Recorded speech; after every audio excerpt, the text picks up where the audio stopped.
Oke, selamat siang. Berjumpa kembali dengan Mas Bro Tegal. Assalamualaikum warahmatullahi wabarakatuh. Nggak terasa waktu begitu cepat, sudah hari Jumat lagi.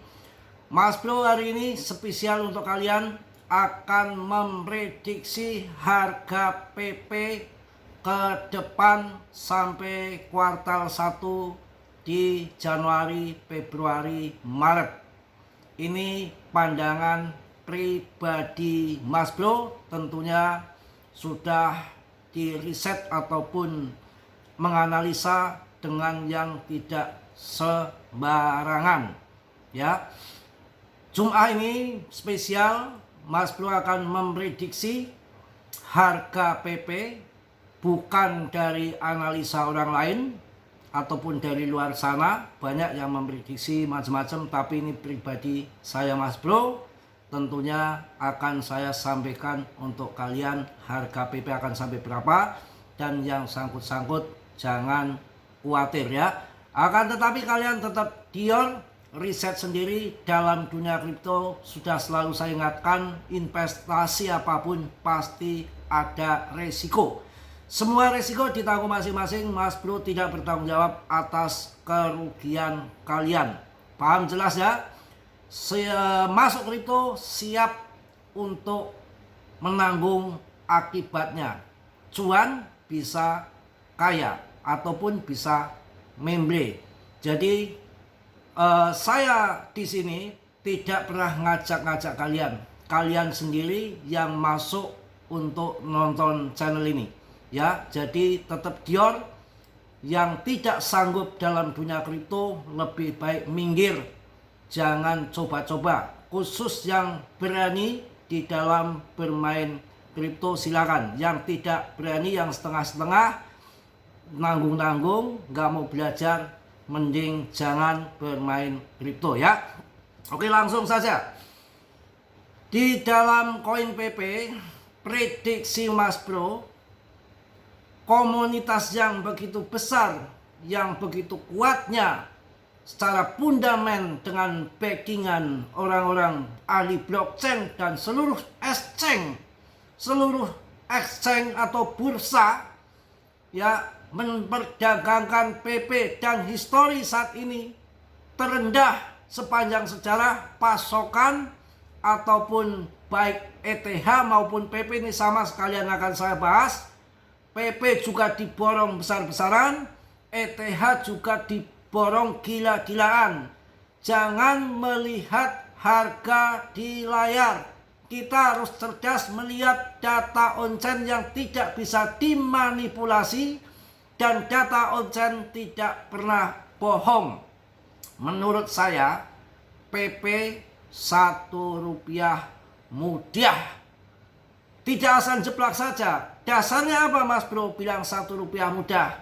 Ya, untuk harga sampai Rp1 PP itu tidak membutuhkan market cap yang besar. Paham ya? Untuk Rp1 itu PP masih digolong receh kalau dibilang paus-paus luar itu. Karena apa? Market capnya masih kecil. Untuk masuk sampai RP1 hanya membutuhkan kurang lebih 10 kali lipat PP. Itu hal yang normal, hal yang biasa, hal yang tidak aneh, tidak muluk-muluk ataupun tidak halu di dalam kripto. Untuk naik 10 kali lipat itu hal yang biasa saja, termasuk uang receh. Sedangkan Shiba dan Doge naiknya bukan 10 kali lipat, jutaan persen. Itu hanya terjadi di meme coin kripto, paham ya? Ya, untuk yang ketakutan, yang belekutakan, yang mentalnya mental tempe ataupun kerupuk udanan, ini musim hujan, ya nanti 0,2, 0,3 kalian sikat. Yang sudah di CA, yang sudah cicil-cicil di harga 0,007, 0,06, 0,08, 0,01, bahkan ada yang masuk di 0,2, tenang saja. Yang sekarang DCA, yang sekarang cicil, artinya kalau nanti dijual di 01 sudah cuan luber, nggak muluk-muluk. Yang nanti dijual di 02 100% lebih, tidak muluk-muluk, hanya 1 kali lipat. Yang masuk di 04, 03, kalian tunggu, nggak sampai 5 kali lipat akan sampai ke situ. Tetap Dio riset sendiri karena ini adalah ya analisa saya pribadi. Tapi berdasarkan histori, saya menganalisa benar nggak? PP, ribuan koin, jutaan koin, meme koin yang awal listing bareng PP. Rata-rata apa yang terjadi? Sudah rupul, sudah scam. Dan 99% meme coin gagal total. 1% yang berhasil ini terpilih di PP. Nanti di dalam akan saya kasih banyak mainan. Nanti ada lagi namanya Mega ETH yang akan di mainnet, total mainnet nanti di Januari 2026. Jadi sebelum mainnet, nanti waktunya kapan kalian masuk. 1 hari 2 hari belum mainnet, hajar. Mainnet terbang pam, kalian sikat. Masuk yang banyak, kebun 5, kebun 10. Sekali cuan kalian setahun tuh cuannya gak habis. Pakai ini, pakai teknik. Jangan hanya bla bla bla bla, sangkut, bla bla bla, sangkut, bla bla sangkut. Sangkut siapa? Ngapain beli di atas, beli di pucuk? Ya, yang beli di bawah sudah cuan 0,4 nggak dijual, salah siapa? Sudah diinfo 0,1 jual, 0,2 cicil jual, 0,3 cicil jual, 0,4 mencicil jual. Saya selalu bilang begitu kok. Yang nggak dengerin itu yang sudah masuk di atas. Mas Bro itu justru ingin selamatkan orang-orang Indo supaya tahu, ngerti bahwa meme coin itu banyak yang kentut, yang bikin meme, yang banyak scam. Kalau kalian hanya sangkut saja sudah nangis di pojokan, bagaimana saudara-saudara kita yang bermain future? Ya kena margin call, habis. Ya nggak ada uang lagi untuk bermain. Belum yang nge-slot. Ya kan, slot, habis betul-betul. Ini bukan jualan tempe apapun, tahu, kripto, nggak basi. Ya nggak basi. ETH hajar sekarang, Aster tuh ada yang borong, masuk yang bagus-bagus. Ya, yang masih hit, yang lagi rame, Aster, CoinDeck, saingan Hyperliquid, masuk Polygon, mindset harganya, masuk apa lagi? Cardano, Trot masuk, Solana hajar, Link, yang bagus-bagus saja. Kemudian ETH kalau duitnya banyak, hajar ETH. Ya ini menandakan akan terjadi bull. Menurut saya pribadi, yang bilang beres silakan. Secara fundament, Powell pangkas suku bunga 25 basis point kemarin, nggak langsung ngecrot, nggak. Tunggu pinjem uang dulu, bank makin murah, rendah bunganya, baru cerot untuk market. Besok tanggal 13, 440 miliar dolar surat utang akan dihajar sama Fed tuh untuk masuk ke market. Belum nanti suntikan-suntikan dana berikutnya. Tuh banyak nanti. Jadi kita berpikir ke depan. Ini kan sekarang permainannya kan licin kayak belut, nggak jelas gitu. Dengan adanya Katram, ya dengan adanya ETF, kita harus ikut licin kayak belut. Tungguin saja sampai nanti ngaceng sampai cuan. Yang penting koin nggak scam. Ya karena apa? Kita lihat bersama-sama bahwa memang udah saya sampaikan dari kemarin di FOMC meeting kemarin, yang ambil bawah ketika belum FOMC belum ngaceng antara kurang 3 hari, kalian masuk dulu. Nanti pas FOMC biasanya agak naik, karena naik yang ambil bawah kalian gunting. Itu saya infokan di situ. Tapi penurunan ini penurunan nggak dalam dan singkat saja. Karena apa? Mereka sudah TP di 2,1 miliar altcoin, harganya juga lagi di dalam jurang. Mau CL mau bonyok, orang stres. Kalau sekarang ya kita waktunya akumulasi. Apapun yang terjadi, mereka cuan bisa cuan, mereka kaya bisa kaya, mereka bisa beli mobil Lambo, mereka bisa jadi juragan. Kenapa kita nggak bisa? Harus bisa. Pantang mundur bagaimana caranya?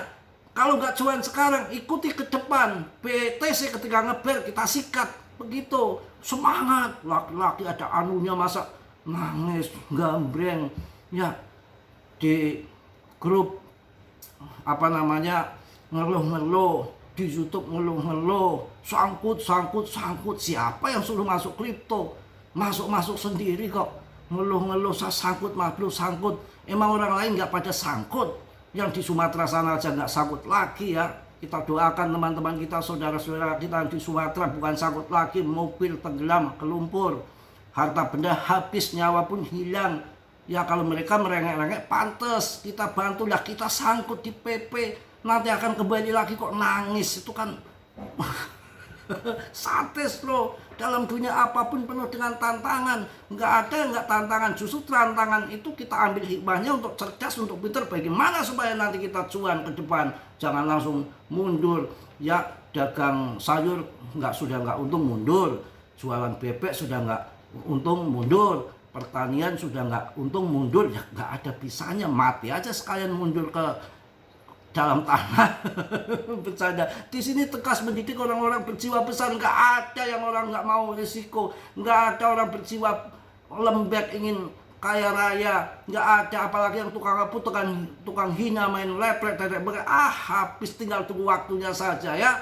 Oke, langsung saya akan kasih info untuk kalian. BTCD-nya juga masih dower, masih di atas. Tapi saya jelaskan untuk kalian, BTCD terus bergerak dalam tren penurunan lokal. Saya memperkirakan dominasi akan terus mengalir keluar dari Bitcoin dan akan masuk ke altcoin yang dapat memicu rally altcoin yang solid. Target lokal saya untuk dominasi BTC adalah untuk awal 8,5%. Sementara target penurunan yang lebih luas jika kondisi pasar tetap tidak berubah 57% BTCD sampai 55%, dan skenario paling jos lagi nanti di 49 ataupun di sekitar 48. Kita titik aman kalau 55 sudah cuan ya bisa keluar. Kalau mau di aman yang cuan besar nanti di 52 ataupun 50%. Itu mengenai BTCD-nya ya. Oke, kita lanjut. Pokoknya kita tunggu juga BTCD-nya sampai nanti longsor, karena itu salah satu tanda-tanda yang menurut saya tidak bisa diragukan lagi. Salah satunya BTCD. Kemudian grafik BTCD untuk mingguan ini dengan jelas menguraikan siklus utama yang telah membentuk struktur pasar dari tahun 2017 hingga saat ini. Secara khusus level 35% dan 39% sangat penting untuk titik terendah siklus. Wah gila, sampai 35%, 39%. Saya nggak berani. Itu siklus tahun 2017, tahun 2021 itu segitu. Saya 50 saja kayaknya sudah cuan besar.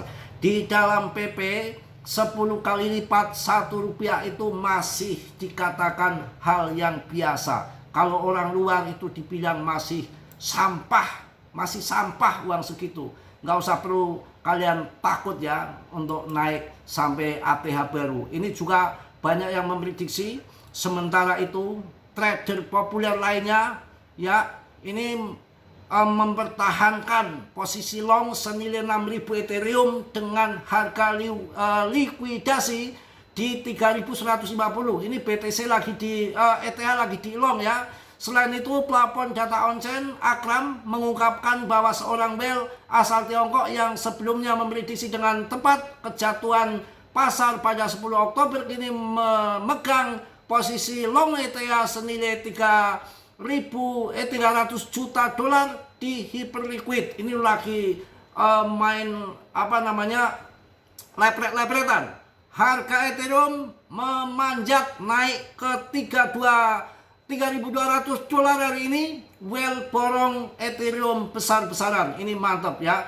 Untuk analis PP yang dari luar ini memprediksi bahwa harga koin meme membidik di 0,0034 ATH baru ya. Kalau ATH lama 0,0028 atau di 0,43 rupiah. Ini 0,4 di belakang koma dengan USDT membidik 0,0034, artinya ya sudah mendekati Rp1 ya. itu diperkirakan di kuartal 1 di tahun depan, nggak lama lagi. Kalau nanti tiba-tiba mati berarti memorinya habis ya. Oke, saya akan jelaskan di sini. ETH lagi diborong gila-gilaan kawan. Untuk ETH ya, saya jelaskan di sini ya. Untuk ETH, setelah The Fed mengumumkan pemangkasan suku bunga, sejumlah dompet whale besar mulai mengalirkan dana ke posisi long pada Ethereum.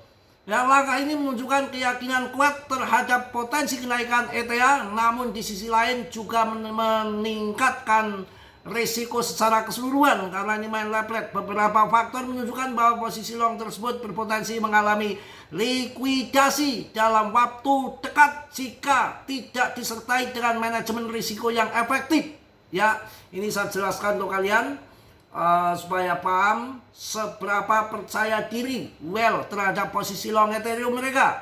Perilaku whale memberikan gambaran jelas tentang sentimen pasar saat ini.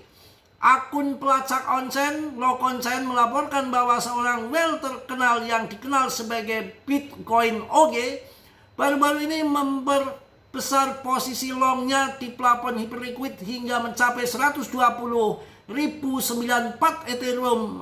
Harga likuidasi untuk posisi ini berada di angka 2.234 dolar. Gila, ini harus dibanting dulu, kena dia. Wah gila, 120.000 ETH kawan. Saat ini posisi tersebut mengalami kerugian harian PNL lebih dari 13,5 juta dolar dalam 24 jam terakhir. Modal ya, tuh yang terjadi ya. Sementara itu trader populer lainnya ini juga mempertahankan posisi long senilai 6.000 ETH. Wah, besar lagi dengan harga likuidasi di 3.152 dolar. Selain itu, pelapor data onsen Akra mengungkapkan bahwa seorang whale asal Tiongkok yang sebelumnya memprediksi dengan tepat kejatuhan pasar pada 10 Oktober kini memegang posisi long ETH senilai 300 juta dolar di Hyperliquid. Aktivitas whale dalam membuka posisi long ETH mencerminkan ekspektasi mereka akan kenaikan harga dalam waktu dekat. Namun dibalik optimis tersebut terdapat resiko besar yang berasal dari tingginya tingkat leplet Ethereum saat ini. Mungkin itu yang saya sampaikan. Semangat, PP tidak ada lawan, tidak ada banding. ETH, BNB, yang lain-lain semua masih sentralis, dikontrol sama debtnya. Dulu BTC juga kalian tahu harganya masih mahalan PP 0,00 sekian, 1 rupiah pun nggak ada. Tapi karena desentralis menjadi besar, sangat luar biasa untuk BTC. Bisa jadi ke depan PP ada peran GZ yang sangat luar biasa di sini dalam input dari luar yang secara siluman memprediksi bahwa PP kemudian bisa mengulang secara meme coin BTC, karena dulu BTC juga meme coin, tapi dalam waktu 1 dekade ke depan, bukan waktu yang singkat ya. Itu yang perlu kalian pahami, karena utilitas itu bisa dibangun setelah punya investor, setelah holdernya banyak, itu baru utilitas dibikin secara nyata, project-project bisa menyusul. Beda dengan project dulu uang-uang besar masuk, membakar uang, tapi kalau nggak ada investor, nggak ada holdernya, nggak ada komunitas, maka koin itu akan jadi bangke. Masih mending koin besar dulu, Shiba dulu, Doge dulu, nggak ada projectnya, tapi project dibikin belakangan. Oke, BTC projectnya apa? Yang penting ngacleng, itu ujung-ujungnya yang penting bulus yang masuk. Mungkin itu aja yang saya sampaikan di Jumaah Berkah ini. Udah panjang lebar, udah gamblang untuk kalian. Jangan ketakutan, harga PP akan kembali ke ATH lagi. Akan tetapi tetap dia riset sendiri dalam dunia kripto berisiko tinggi. Semua risiko ditanggung masing-masing. Mas Bro tidak bertanggung jawab atas kerugian kalian di sini. Semua kerugian ditanggung masing-masing. Yang positif kalian ambil, yang buruk kalian tendang. Kiranya sudilah yang belum subscribe untuk subscribe, yang sudah Mas Bro ucapkan banyak-banyak terima kasih. Salam dari Tegal Mas Bro. Wassalamualaikum warahmatullahi wabarakatuh. PPPPPP. Cos.